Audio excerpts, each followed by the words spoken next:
Préparation du plomb par électrolyse. On réalise l'électrolyse d'une solution de nitrate de plomb de Pb2+, plus 2NO3-. En reliant la borne positive d'un générateur de tension continue à une électrode en graphite et sa borne négative à une électrode de plomb. Il se produit un dépôt de plomb sur la cathode et un dégagement de dioxygène à l'anode. L'électrolyse dure 2 heures. L'intensité I du courant est maintenue constante et égale 0,25 ampères. 1.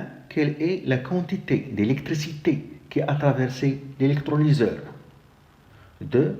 Quelle est la masse de plomb qui s'est déposée à la cathode? On donne couple oxydant-réducteur Pb2 plus Pb, la constante de Faraday 9,65 x 4 coulombs par mol, la masse molaire de plomb 207,2 g par mol. 1. La quantité d'électricité qui a traversé l'électrolyseur. 1. La quantité d'électricité.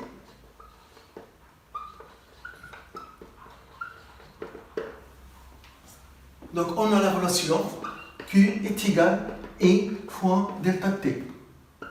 E égale 0,25 ampères, delta T 2 heures en seconde fois 3600. Voilà, on trouve 1800 coulombs. Deuxièmement, la masse du plomb qui s'est déposée sur la cathode. La masse du plomb. Pb. On a ici le schéma de l'électrolyse. On veut préparer le métal plomb par électrolyse d'une solution de sulfate de plomb. Il y a ici une électrode en plomb et ici une électrode en graphite. L'électrode en plomb elle est reliée au pôle négatif, donc elle représente la cathode. L'électrode de graphite représente l'anode. À la cathode, il y a réduction. Réduction des ions Pb2+, qui se transforment en Pb. Donc les ions Pb2+, reçoivent des électrons qui sortent du pôle négatif du générateur et arrivent à la cathode. Et ici seront reçus par les ions Pb2+, par réduction, qui se transforment en Pb.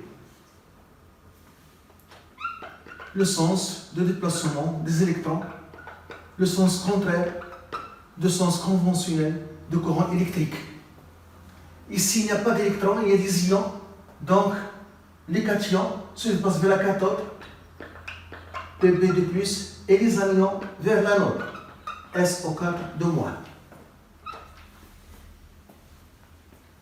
À la cathode, il y a réduction des ions Pb2+. À la cathode,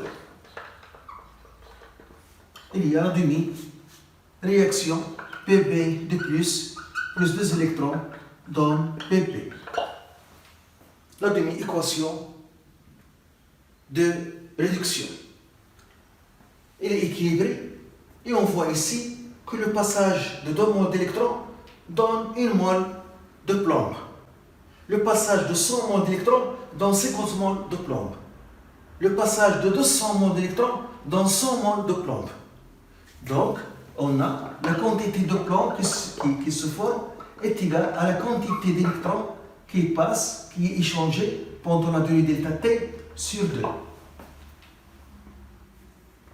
Et la quantité N de plomb, c'est la masse sur la masse molaire, est égale à 1,5. La quantité d'électrons échangés, c'est I fois delta T sur Faraday. Donc la masse de plomb qui s'est déposée sur la cathode est égale à 1,5 I fois delta T sur Faraday fois la masse molaire de Pb. Application numérique. 1,5 et 0,25. L'état T 2 heures, 11 secondes fois 3600. Faraday 96 500. La masse molaire de plomb 207,2. La masse de plomb qui s'est déposée à la cathode pendant la durée d'état T de 2 heures, on trouve 0,93.